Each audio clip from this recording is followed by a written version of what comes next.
You broke my tree, bro. Well, people, I'm telling you what, man. People get picked. Oh, you almost got whopped in the head. Like, if you're. All right. So I'm Buff. This is Kane, and we're doing Southern Tactical. We was doing a Killer and Camo channel, but nobody calls me Killer and Camo, so yeah, I'm not really. Bad, isn't it? Yeah, kinda. Okay. It was an Xbox Live thing. Don't ask. I got bored after my surgery and I needed a little outlet of some sort. And I talked for 20 minutes on 3 videos for the same damn thing. So anyway, this is Kane's land. This is Kane's property. Kane paid for everything. He's a rich mofo. He's paid for everything we did. I'm so sorry. Anyway, so I might get knocks on my door, man. When we gonna shoot? So today's we're gonna be talking about our favorite guns, why we have it, its role, and if it's EDC, if it's something that if you don't know what EDC, it stands for everyday carry. So if it's something that you either, well, I guess that could be roll.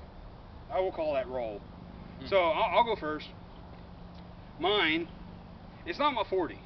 It's not my Smith & Wesson 40, because after shooting the Glock, I'm gonna trade it in for a Glock. Yeah, I know that makes you happy. Mission accomplished, brother.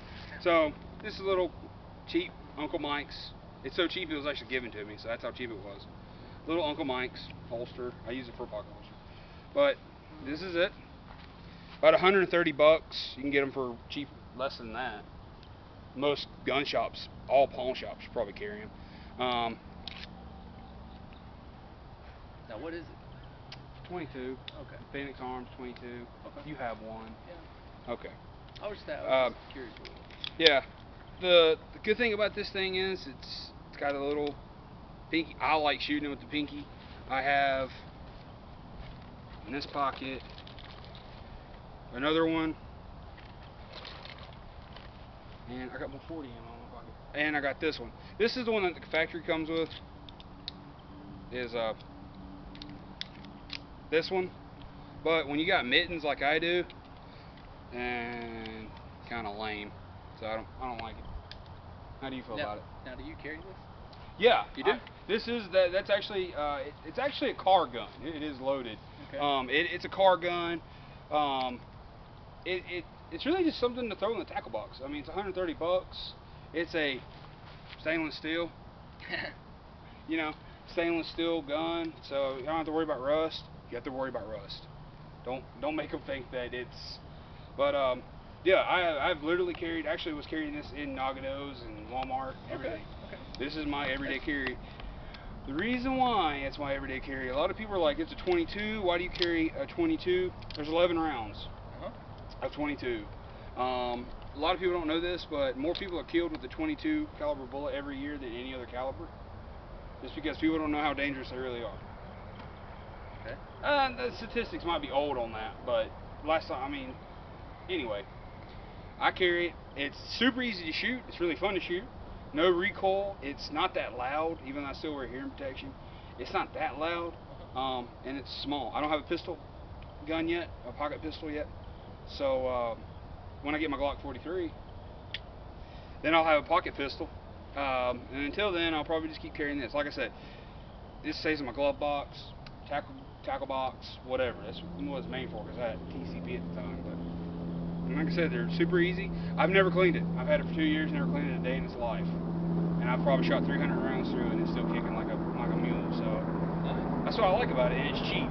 There you go. I mean, you know, if somebody steals my car and they steal my gun, well, that's bad. But I mean, you know, it's only 130 bucks lost. It's not that big of a deal. I got you. What's your favorite? Well, I'm gonna go fanboy on this one. Who would have guessed that one? The reason I'm going fanboy, America's probably favorite top carry gun. Okay, Glock 19. It's my top favorite, and I'm gonna give you my reason why it's my top favorite. First of all, I run it XS big dots. Okay, that's the only thing I change about my carry gun. I do not change the trigger. I do not change the mag release. I don't stipple. I don't do anything to my carry gun. I only change the sights. The reason this is my favorite carry gun, it is the one I'm most efficient with. I can take this Glock 19 with my eyes closed and hit target. That's the way I feel any carry gun should be, period. I don't care, you know. I'm not one to say you should carry the same gun all the time, but I do. A little variety. I don't care if it's summer. I don't care if it's winter. I will always have the 19 on me. It's I don't carry spare magazines. I don't. You don't have to with the Glock. No, I just, when you're walking around, and you're sporting, 45 rounds of, 9mm, I'm not operating, so I really don't need. I had a buddy that I worked with at Academy, Kenny. He carried a 45. He had a Ruger 1911, and he carried 50 rounds in a shoulder rig. I mean, he had 10-round mags, and he was carrying 50 rounds, 40 to 50 rounds every day. No, this guy was skinny. I mean, he's probably a little thinner than you, and yeah, that's way too much. Even if you were to have a 33, something that kind of would line up with your belt, so that it's not really obvious. Even if you have a 33 rounder as a SHTF. Still, to me, that's a little overbearing. That's definitely Billy Badass material right there. That's somebody that's just somebody looking for trouble or expecting it. Well, the way I look at it, okay, if I was to ever have to draw and use, now I'm not looking to draw and use, but if I ever was, and that's the last resort. And I have a 33 round magazine on me in court, I promise you that's probably not going to look good on my behalf. I don't walk around with the tent to do anything, but I promise you 33 round magazine on your person will give you enough reason for them to call to the tent. But I'm a little paranoid on laws like that. That's why I don't touch my trigger. I don't touch anything. I mean, I've got modified Glocks. I've got Glocks with 3-pound triggers on. But do I consider that a carry gun? No. No. That's another reason. This is definitely my top favorite. Is you don't have to worry about maintenance on this as much as you do a lot of other guns. You don't have to worry about weathering. You don't have to worry about wear. This is something that the coating on it, I can 100 times in and out of my holster, eventually it'll rub, but it's a rubbed Glock is aesthetically pleasing to me. Yeah, it looks like something that's been used. Here's the thing with a lot of gun people, and I watched a video about this the other day. So many people get guns, and they want to keep that gun looking perfect, like it just came out of the box. I've bought a lot of guns that come out of the box look worse than when you have been using it, carried it for 10 years. But have you not? There's but people want to keep it perfect. But honestly, it's a tool. Guns are a tool. It's just like a hammer. You can't keep that hammer looking perfect, because then if it does, it means you never use it. You're right. So I mean, if it's Grandpa's hammer and it's been used so much, there's nothing like a little nub left where the head was. It's been used, okay, so that's something to maybe put upkeep. But if your gun looks sparkly and shiny and glimmery like it was the day you bought it, it means you've never used it, which means if you get caught with your pants down one day, you're SOL. That's just the way it goes. I got you. And honestly, so what are you carrying? Like, what do you carry your gun in? What's your holster? I carry Nate squared. The reason I do, I've got another bad paranoia of ever getting in a Scrabble. If somebody comes up and I get in a Scrabble, now I used to want to duke it out growing up. Okay, people don't do that no more. They don't. They don't duke it out. That's the only reason I carry a gun. You're gonna either get shanked or you're gonna get shot. But I'm a huge fan of Kydex straight. I mean, I'll run Kydex holsters, on like my 43. I'll run it on my other 19. But the problem is retention. If I can reach and grab your gun and pull it out, without any kind of thing, then that's not good on my behalf. If you come and you get a Scrabble with me, or if my gun even falls out, I'm not saying they will, but that's just a paranoid on my part. Now, the Nate, it has it's not a lock per se, but the way it is it sits inside that Kydex and it locks itself in the trigger guard. So you have to physically put your thumb in and then draw. So there's no way for you to physically grab my gun unless you yank my entire holster out. Then, if you can do that, well, more, you deserve it. You deserve it, fine fella. But the other reason, it's a comfortable holster, man. Yeah. I mean, you don't have a hard piece of plastic sitting up against, your side. I don't know where you carry, whether you carry, 4 or 3 or, appendix, whatever. But for me, I carry, right here about 4 o'clock. So that hard piece of plastic gets wearing on me, man. I mean, you can only do that so long. So yeah, and I think that's another reason why I really don't like that 40 as an everyday carry. Is just it, for one, it's a big hunk of metal, and two, even as a big guy, I still have to really finagle with it, and the holster is what's bad too.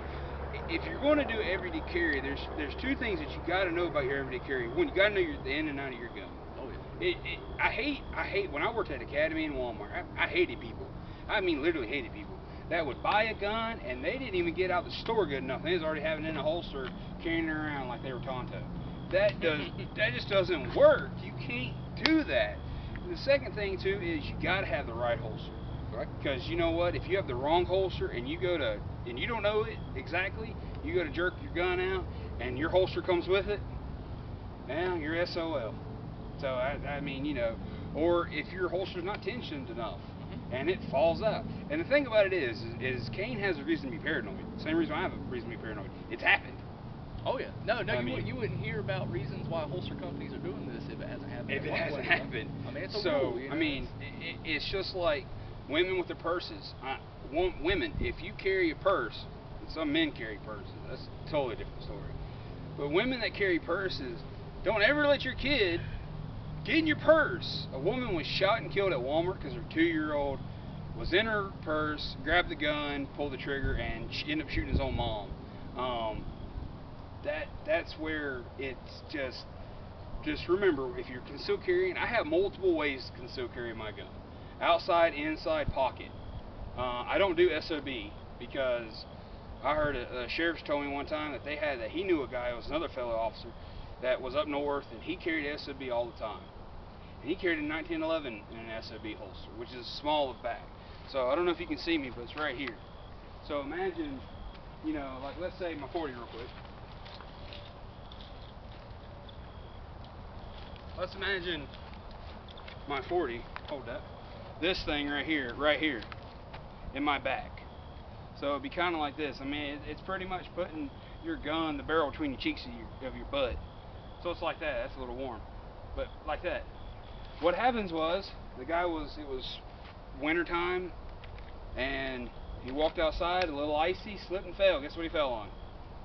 Fell on that. Guess what happened to him now? He's paralyzed. From the waist down. He's in a wheelchair. That's why I don't carry SOB. And I mean, if appendix works for you, that's great. Driving appendix is probably not the most comfortable thing, is it? No, but